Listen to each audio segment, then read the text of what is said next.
So hello everyone, welcome back to our YouTube channel. तो last की video में जो है हमने शेप ऑफ मॉलिक्यूल जो है कैलकुलेट करना सीखा था। उसमें मैंने आपको डिफरेंट टाइप ऑफ जो आपको एग्जांपल्स दिए थे, एक चार्ट दिया था जिसमें मैंने आपको सारी चीज़ें अच्छी तरीके से बताई थी। आज हम उससे रिलेटेड कुछ एग्जांपल्स करेंगे और उसके थ्रू सीखेंगे कि किस तरीके से जो है हम शेप्स एंड ज्योमेट्री कैलकुलेट कर सकते हैं, जिससे जो है आप एक्चुअल वे में जो है शेप और ज्योमेट्री निकालना सीख सकते हो। तो सबसे पहले जो है हम बहुत इजी एग्जांपल से चलते हैं, जिसमें सबसे पहला हमारा है, पहला एग्जांपल मैं लेता हूं यहाँ पे। आज हम क्वेश्चंस करने वाले हैं, ठीक है। ये हमारा वीडियो है क्वेश्चंस का। तो सबसे पहले आज हम बात करने वाले हैं, पहला एग्जांपल CH4 मॉलिक्यूल सबसे पहले मैं लिया हूं।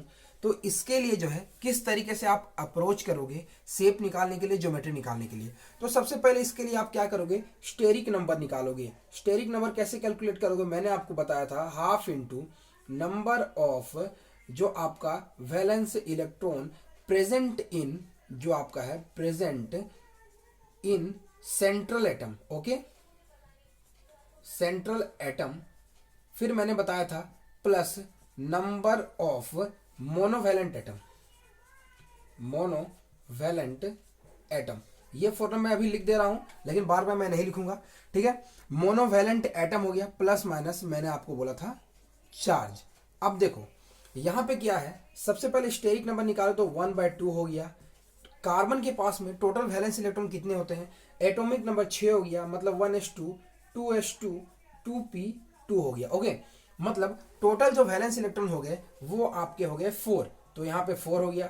और मोनोवैलेंट एटम कितने हो गए, 4 हाइड्रोजन है, यानी 4 हो गए। तो यानी 1/2 इंटू 8 इज इक्वल टू हमारा 4 आ गया। 4 स्टेरिक नंबर के लिए मैंने आपको हाइब्रिडाइजेशन बताया था, sp3 बताया था, ठीक है। तो sp3 हाइब्रिडाइजेशन के लिए जो इसकी ज्योमेट्री होगी वो क्या होगी, अब ज्योमेट्री हम निकाल रहे हैं। ज्योमेट्री इसका हो जाएगा टेट्राहेड्रल।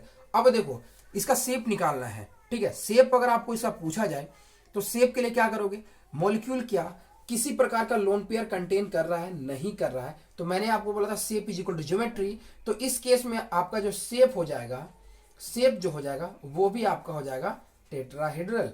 तो ये सबसे इजी एग्जांपल मैंने आपको लिया, तो ये आप समझ गए होंगे। अब हम दूसरे एग्जांपल के बारे में बात करते हैं। तो देखो दूसरा एग्जांपल मैं आप लेता हूं, यहाँ पे वाटर ले रहा हूं, ठीक है। एक बार आप क्या करो, खुद से कैलकुलेट कर लो, ठीक है, ताकि वीडियो को पॉज करके खुद कैलकुलेट कर लो, जिससे जो है आपको थोड़ा सा कॉन्फिडेंस मिलेगा कि आप भी कैलकुलेट कर पा रहे हो। तो आपने कैलकुलेट कर लिया होगा। अब मैं यहाँ पे करता हूँ, सबसे पहले देखो वाटर के लिए इसका स्टेरिक नंबर निकालेंगे हम। स्टेरिक नंबर तो कैसे निकालोगे, हाफ इंटू क्या करोगे, वाटर के पास में जो टोटल वैलेंस इलेक्ट्रॉन होते हैं वो होता है आपका ऑक्सीजन सेंट्रल एटम है, तो इसका एटॉमिक नंबर 8 होता है।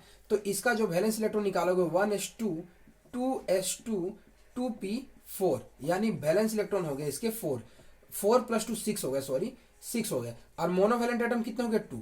चार्ज नहीं तो मैं उसे कंसीडर भी नहीं करने जा रहा हूं।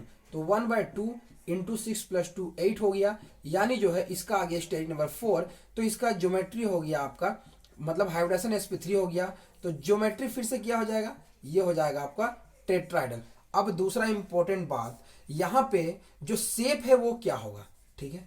देखो शेप कैसे निकालोगे, तो देखो ये पहला तो आपका हो गया स्टेरिक नंबर 4। स्टेरिक नंबर 4 के लिए मैंने आपको बताया था मॉलिक्यूल टाइप AB4 बताया था, जिसमें किसी प्रकार का लोन पेयर प्रेजेंट नहीं है। जिसके इससे पहले का जो एग्जांपल था वो AB4 टाइप था। अभी जो हमारा वाटर वाला एग्जांपल है, इसमें क्या है, अगर देखोगे तो ये H2O है, तो ऑक्सीजन पास जो है कितने लोन पेयर है, 2 लोन पेयर प्रेजेंट है। मतलब ये आपका एग्जांपल है AB2L2 मॉलिक्यूल का एग्जांपल है, ठीक है। तो इसे मैंने आपको कैसे कैलकुलेट करना सिखाया था, कि मैंने आपको बोला था आपको जो आता है टेट्राहेड्रल, क्योंकि इसकी ज्योमेट्री तो टेट्राहेड्रल है, तो मैंने बताया था ऑक्सीजन, देन 2 हाइड्रोजन हमारा यहाँ पे आ गया, और 2 लोन पेयर है। तो ये इस तरीके से लोन पेयर हमारा आ गया। तो ये ज्योमेट्री तो टेट्राहेड्रल आ गए, लेकिन हमें शेप निकालना है तो लोन पेयर को हम हटा देंगे। जब हमने यहाँ पे लोन पेयर को हटा दिया तो ये हमारा किस तरीके से दिख रहा है, भी शेप। कैसा, भी शेप। या फिर इसको ज्यादा अच्छी तरीके से लैंग्वेज में अगर आप लिखोगे तो इसे बेंट बोला जाता है। कैसा, बेंट शेप बोला जाता है। तो ये आप हमारा सेकेंड एग्जाम्पल हो गया। अब मैं थर्ड एग्जाम्पल ले रहा हूं आपके सामने। थर्ड एग्जांपल मैं ले रहा हूं, हमने टेट्राहेड्रल का ले लिया। अब हम स्टेरिक नंबर 3 के लिए पहले हम लेते हैं। जैसे BF3 दिया हुआ है, तो BF3 के लिए कैसे आप यहाँ पे निकालोगे, ठीक है। तो BF3 में देखोगे तो स्टेरिक नंबर जो है अगर आप देखोगे तो ये 1/2 हो गया, ठीक है। स्टेरिक नंबर 1/2 हो गया। और यहाँ पे दूसरा क्या है, जो यहाँ पे टोटल जो वैलेंस इलेक्ट्रॉन होता है बोरोन में वो 3 होते हैं, और फ्लोरीन मोनोवैलेंट एटम 3, यानी जो है टोटल 1/2 इंटू 6 हो गया, यानी जो है आपका यहाँ पे आ गया 3 होता है आपका sp2 के लिए। मतलब इसका ज्योमेट्री जो हो जाएगा आपका हो जाएगा ट्राइगोनल प्लेनर हो जाएगा आपका ज्योमेट्री। अब क्या ये मॉलिक्यूल जब आपका ये स्टेरिक नंबर 3 आ गया, मतलब ये तो AB3 टाइप का मॉलिक्यूल हो गया। मतलब इसमें देखो नॉर्मली देखो तो यहाँ पे किसी प्रकार का लोन पेयर प्रेजेंट नहीं है, क्योंकि तीनों जो आपका वैलेंस इलेक्ट्रॉन है वो बॉन्डिंग में जा चुका है। तो मतलब इसमें किसी प्रकार का लोन पेयर अगर प्रेजेंट नहीं है तो इसकी जो शेप हो जाएगा, ठीक है, वो भी आपका सेम हो जाएगा शेप इस केस में। तो हमारा ज्योमेट्री और हमने शेप यहाँ पे इसका भी कैलकुलेट कर लिया, ठीक है। अब हम नेक्स्ट एग्जांपल लेते हैं जो स्टेरिक नंबर 5 की ओर हमें लेके जाता है। तो इसका एग्जांपल हम लेके चलते हैं आपका SF4 हम एग्जांपल लेते हैं, ठीक है। इसका मैंने आपको ऑलरेडी बता चुका है, लेकिन इसमें हम कैलकुलेट कर रहे हैं। देखो क्या है, SF4 में सबसे पहले स्टेरिक नंबर हम लिखेंगे। स्टेरिक नंबर के लिए क्या करेंगे, 1/2 हम यहाँ पे ले लेंगे, 1/2 लेंगे। सल्फर के लिए जो है जो वैलेंस इलेक्ट्रॉन होते हैं वो 6 होते हैं, तो ये 6 हो गया, और मोनोवैलेंट एटम हो गए हमारे 4 हो गए। मतलब ये हो गया 1/2 इंटू ये 10 हो गया, यानी हमारा ये आ गया 5। ओके, जब ये 5 आ जाता है स्टेरिक नंबर तो हमारा ये हो जाता है sp3d, यानी इसकी जो ज्योमेट्री हो गई वो हो गई हमारी TBP, ठीक है। TBP ज्योमेट्री होगी। मतलब ये कहीं ना कहीं जो है ये हमें इस तरीके से रिप्रेजेंट कर रहा होगा। ये SF4 है। अब इसमें कितना हो सकता है लोन पेयर, 4 तो बॉन्डिंग में चले गए, मतलब एक लोन पेयर कहीं ना कहीं बचा होगा जो कि यहाँ पे प्रेजेंट होगा। तो इसीलिए इसका जो ज्योमेट्री है वो TBP हो गई।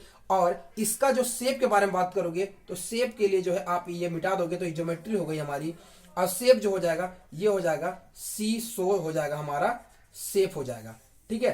तो हमने यहाँ पे भी जो है इसका शेप कैलकुलेट कर लिया। अब इसी तरीके से जो है मैं और एक एग्जांपल लेता हूँ। ऑक्टाहेड्रल के केस में जो है मैं एग्जांपल ले सकता हूँ, लेकिन उससे पहले जो है मैं आपको यहाँ पे एक एग्जांपल लेता हूँ XeF4 का पहले लेता हूँ। यानी XeF4 के लिए अगर आप देखोगे तो देखो इसका स्टेरिक नंबर देखोगे तो आप कैसे करोगे, 1/2 हो गया। जेनोन जो हो गया इसका वैलेंस इलेक्ट्रॉन 8 हो गए, और ये आपका हो गया 4। तो ये आपका हो गया 1/2 इंटू 12 इज इक्वल टू आपका 6 आ गया। मतलब देखो ये ऑक्टाहेड्रल का ही एग्जांपल है। मतलब इसका जो हाइब्रिडेशन हो गया sp3d2 हो गया। जब इसका हाइब्रिडेशन sp3d2 हो जाएगा तो मतलब इसका जो ज्योमेट्री हो गया वो ऑक्टाहेड्रल हो गया। मतलब ये कुछ इस तरीके से रिप्रेजेंट होगा, Xe, देन ये फ्लोरीन, देन ये फ्लोरीन, देन आपका ये फ्लोरीन। अब इसमें चूंकि 4 बॉन्डिंग में चले गए हैं और 8 वैलेंस इलेक्ट्रॉन, मतलब कहीं ना कहीं 2 लोन पेयर होंगे, तो ये लोन पेयर हम कुछ इस तरीके से रिप्रेजेंट कर देंगे। तो ये हमारा ऑक्टाहेड्रल हो गया। लेकिन हमें शेप निकालना है, तो शेप के लिए लोन पेयर को हम यहाँ पे गायब कर देंगे। तो हमारे ये क्या आ गया, इसका जो शेप आ जाएगा वो देखोगे तो कुछ इस तरीके से स्क्वायर प्लेनर। मतलब ये किस तरीके का एग्जाम्पल है, AB4 और L2 टाइप ऑफ मॉलिक्यूल का एग्जाम्पल है। इसलिए इसका जो शेप हो जाएगा वो हो जाएगा हमारा square planar. Okay, square planar.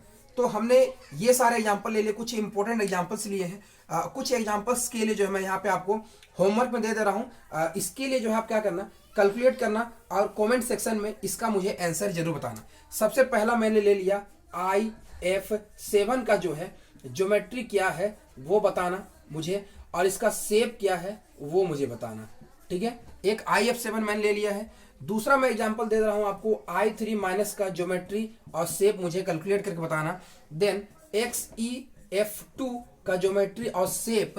Then उसके बाद में ClF3 का ज्योमेट्री और शेप मुझे आप कमेंट सेक्शन बताना। अब दो और एक चीज यहाँ पे इंक्लूड कर दे रहा हूँ जो हमारा ऑर्गेनिक केमिस्ट्री में बहुत ज्यादा यूज आने वाला है। उसका वो क्या है, हम अल्केन अल्कीन अल्काइन पढ़ते हैं, उसका मैं हाइब्रिडेशन आपको बता दूं। सबसे पहले जैसे मैंने आपको बताया था CH4, इसका हाइब्रिडेशन sp3 होता है, और CH3 में अगर आप बात करोगे तो यहाँ पे अलग अलग कार्बन का आप कैलकुलेट करोगे तो इसका भी जो होता है sp3 होता है, sp3 होता है। देन हम अगले कार्बन के लिए जाएंगे CH3 CH2, देन CH3 जाएंगे तो इसके लिए भी जो है हाइब्रिडाइजेशन sp3 होता है, ये भी sp3, देन आपका ये भी sp3। ये हमारा अल्केन का पार्ट हो गया। अब हम अल्कीन के बारे में अगर हम बात करेंगे तो अल्कीन में देखो क्या है, CH2 डबल बॉन्ड CH2, जब भी यहाँ पे एक पाई बॉन्ड आ जाता है तो इसका हाइब्रिडाइजेशन sp2 हो जाता है, इसका भी हाइब्रिडाइजेशन sp2 हो जाता है। Then CH3 CH double bond CH2 अगर हम ले लेंगे तो इसका भी हाइब्रिडेशन देखो यहाँ पे क्या हो गया, इसका हाइब्रिडेशन हमारा sp2 हो गया, इसका हाइब्रिडेशन sp2 हो गया, देन इसका हाइब्रिडेशन हमारा sp3 हो गया, क्योंकि नो पाई बॉन्डेड कनेक्टेड है। तो ये तीन चीज को आप ध्यान देना। अब हम अपना लास्ट एग्जांपल लेते हैं, वो है allene type, CH2 double bond C double bond CH2। इस मॉलिक्यूल के अगर आप देखोगे हाइब्रिडेशन के बारे में तो इसका central atom and side atom के बारे में पूछा जाता है। तो ये हो जाएगा sp because 2 pi bond contain करता है, और ये आपका हो जाएगा sp2 एंड ये आपका हो जाएगा sp2। तो ये सारे हमारे एग्जाम्पल्स हो गए जिन्हें आपको याद रखना है। ओके, तो इस तरीके से जो है आज का जो भी एग्जाम्पल्स था वो हमने यहाँ पे कंप्लीट कर लिया है। और जो होमवर्क दिया है उसे आप कमेंट सेक्शन में उसका आंसर बताना, मैं कमेंट सेक्शन जरूर चेक करूंगा। तो मिलते हैं नेक्स्ट के वीडियो में, आज के लिए बस इतना ही, तब तक के लिए थैंक्स।